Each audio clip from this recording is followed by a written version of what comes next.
for the benefit of New Zealand. Thank you. I call David Clendon. Thank you, Mr. Chair. I'm pleased to take a final call on this bill, which is an unfortunate bill, as we said earlier. It could have been much improved by the amendments that were offered, and sadly that opportunity has been refused.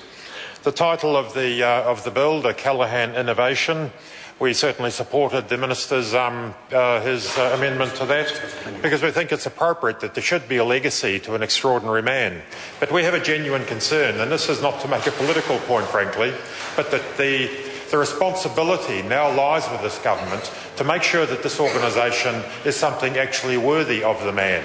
And with 2020 hindsight, we can look back and see that it was an unfortunate decision some years ago to attach the name of one of our greatest war heroes, Charles Upham, a double VC, to a naval vessel which was intended to be a service vessel for the Navy, do good work, but sadly proved entirely unfit for purpose and ended up carting oranges around the world, if I recall correctly.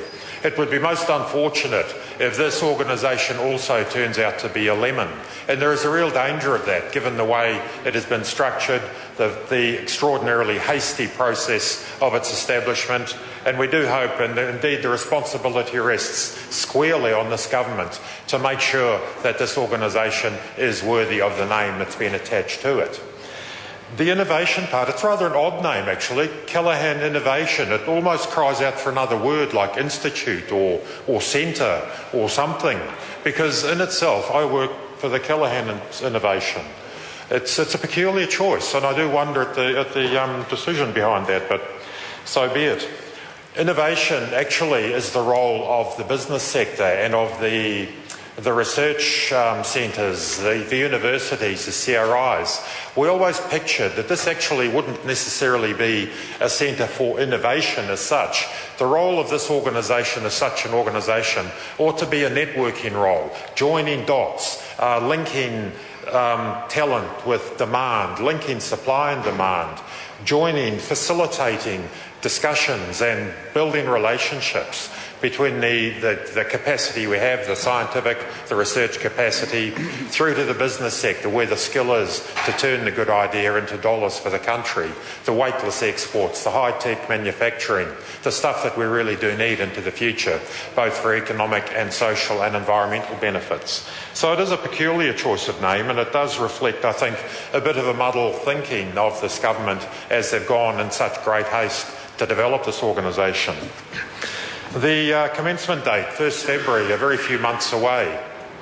Sadly, that commencement date, the fact that this bill is now passing into law, or presumably will by this week or certainly next, with a third reading, whenever that's scheduled, it means a very unhappy Christmas, I suspect, for many of the people currently employed by IRL, which is to be, its status will be amended, and clearly from the Cabinet paper we know the long-term intention is to disestablish IRL. Once again, we have a major centre of scientific and technical expertise, and the people in our organisation now feel their future under threat. Many of them have no idea where they will end up. They don't know if they want to be part of this new group. They don't know if there will be a role for them. Similarly with NZTA and indeed Mobi, there will be people thinking, okay, what does this mean for me and my future? This is a time when we should be making science and technology an extremely attractive career path for young New Zealanders and not so young New Zealanders. The fact this has been done so quickly with so little clarity around the transition arrangements, what it'll mean for those individuals and those people collectively, means we're actually undermining that. It's very difficult, in fact, and I'm a great believer in science. I have a science degree. It's very difficult, really, honestly, to say to a young New Zealander, you should make your future in science. You have to qualify that by saying, don't expect a smooth run. It'll be a rocky ride, the way things are here. But nevertheless, that seems to be the way they're going. So we do think that if the process had been allowed to work through in a more appropriate way, if the commencement date was extended out, there would be no particular disadvantage. Work is being done, very positive, productive work is already happening with the various organisations I mentioned earlier, like the Uni Services, the Waikato Link, the EDANS group, who are doing extraordinarily good work in terms of linking up the demand and supply, linking up the ideas and the people who can turn ideas into money. There is no need for such haste, and it's a great shame that those people will be left, sadly, over the Christmas break. Kia ora. The Honourable David Parker. Thank you, Mr. Chairman. Can I pay my respects to Sir Paul Callaghan as well, and